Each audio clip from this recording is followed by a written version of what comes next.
Bonjour, j'espère que vous allez bien. Je vous fais une vidéo très rapide sur une action, qui est Française de l'énergie, donc que j'achète, qui pour moi présente une opportunité sur à la fois le court terme en swing trading, sur le moyen terme, voire le long terme. Si on a un investisseur, qui pense que, les énergies, renouvelables et notamment les énergies générées à partir de l'activité de cette société, peuvent constituer un potentiel dans les 5 ou 10 années prochaines. On va démarrer par un avertissement. Je ne suis pas conseiller financier et cette vidéo n'a pas pour but de vous proposer un placement financier ou un quelconque conseil d'achat, mais uniquement un but pédagogique et de partage. Vous restez responsable de vos investissements. Alors, je ne vais pas faire la présentation détaillée de la société. Donc globalement, pour synthétiser, Française de l'énergie, c'est un producteur multi-énergie qui propose des solutions à empreinte carbone réduite. Alors de quelle manière? Eh bien tout simplement en exploitant des anciennes mines, notamment dans le nord et dans l'est de la France, pour recycler le gaz et produire donc de l'électricité et de la chaleur à partir de ces ressources locales, en complément également de la production à partir de panneaux solaires.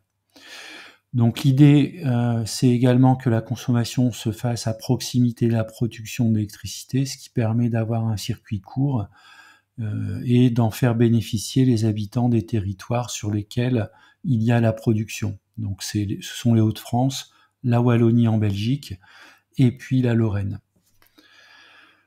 Alors, la société, au départ, plutôt basée sur une activité 100% française, a élargi son activité à 2 pays supplémentaires, donc les pays scandinaves, donc avec la production de gaz, et également en Irlande, donc dans le nord de l'Irlande.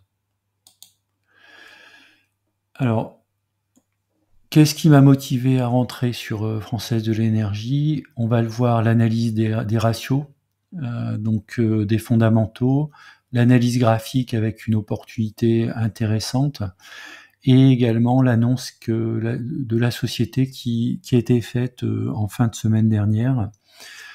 Donc la société a confirmé ses objectifs pour 2026, à savoir plus de 100 millions d'euros de chiffre d'affaires avec un EBITDA de 50 millions, soit à peu près 50% d'EBITDA. Et puis, alors, dans une moindre mesure, donc la réduction donc en tonnes d'émissions de CO2 équivalentes par an de 10 millions. L'internationalisation de l'entreprise, donc d'abord présente en France et en Belgique, donc qui est maintenant également en Irlande et donc en Norvège. La caractéristique de sa production, c'est de l'électricité et de la chaleur à faible teneur en carbone, donc ça c'est un gros point positif. Et puis l'exploitation en fait de mines abandonnées. Donc vous savez que dans le nord de la France, en Belgique et également dans l'est de la France, il y a énormément de mines. Donc qui peuvent détenir des capacités. Alors on ne parle pas d'une major, hein, on parle d'une petite entreprise, mais qui peut tout à fait se développer en complément des énergies renouvelables, notamment de la partie solaire.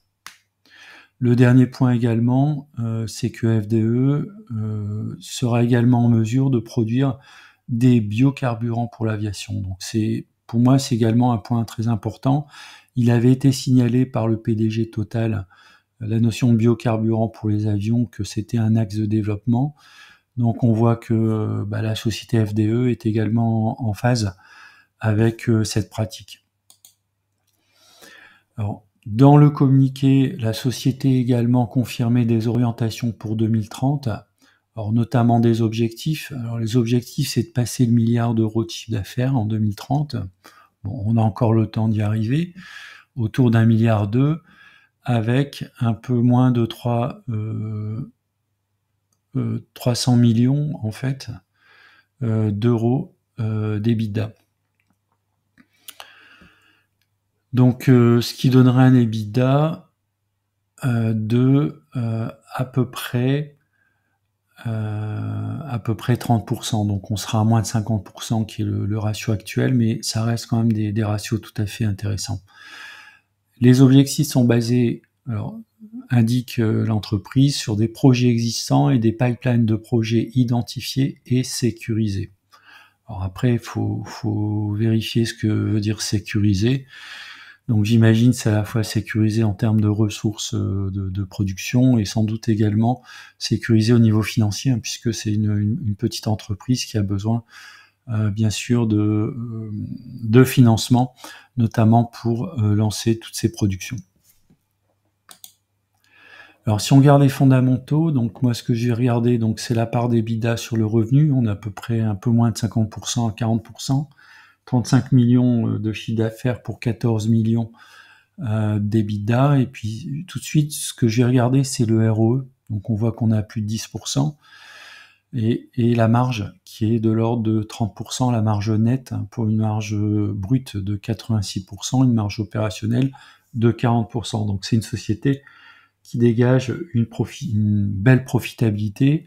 Elle ne verse pas de dividendes, hein, donc les dividendes sont égales à 0, ce qui est plutôt une bonne chose. Elle a une dette qui est inférieure à 1 an de chiffre d'affaires. Donc la dette, on peut dire qu'elle est maîtrisée, notamment par un free cash flow de l'ordre de 11 millions pour une dette de 20 millions. Donc on a un financement qui peut se faire très largement en fait par la société. Maintenant, si on regarde le graphique long terme sur la droite de régression, donc on peut voir que alors la société est cotée à peu près depuis 8 ans, un peu plus de 8 ans. Donc on peut voir actuellement, on est à moins 0,47 écart type, un prix théorique de 43 € pour un cours au moment où je tourne la vidéo de 38,50 €. On a une croissance du modèle qui est assez intéressante, 16% de croissance. C'est la croissance annuelle sur les 8 dernières années, ou la croissance moyenne si vous voulez. Donc elle a connu quand même une belle fluctuation, c'est pour ça qu'on a un coefficient de corrélation qui est pas exceptionnel, hein, donc ce qui présente quand même des risques de fluctuation de cours.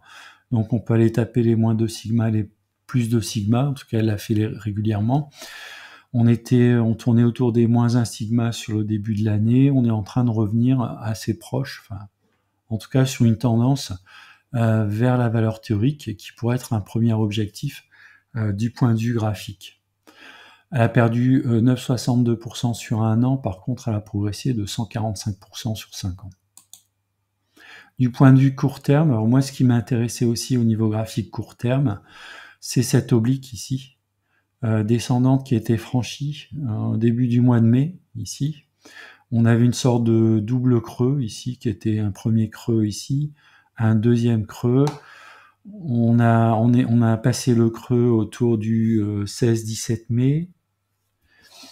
Donc le premier objectif, c'était d'aller sur les 40 €. On y est allé, on a fait un petit pullback. J'ai dessiné ici une oblique également, cette fois-ci de tendance ascendante. On voit que les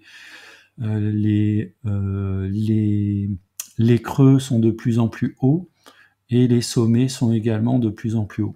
Donc pour moi, il y a une phase de retournement. Alors même si on n'a pas saisi le début du retournement, en tout cas on a un potentiel pour aller largement au-dessus des 40 €. On pourrait viser un range entre 46 et 50 €, voire un retour sur les sommets qui serait autour des 53 €. Alors position et stratégie, donc j'ai effectué pas mal d'achats ici en ce début de semaine. Donc en quantité, j'ai aujourd'hui 63 actions pour un prix de revient de 37,31 €, donc je suis en légère plus-value. J'ai mis un premier ordre de vente légèrement en dessous des 50 €.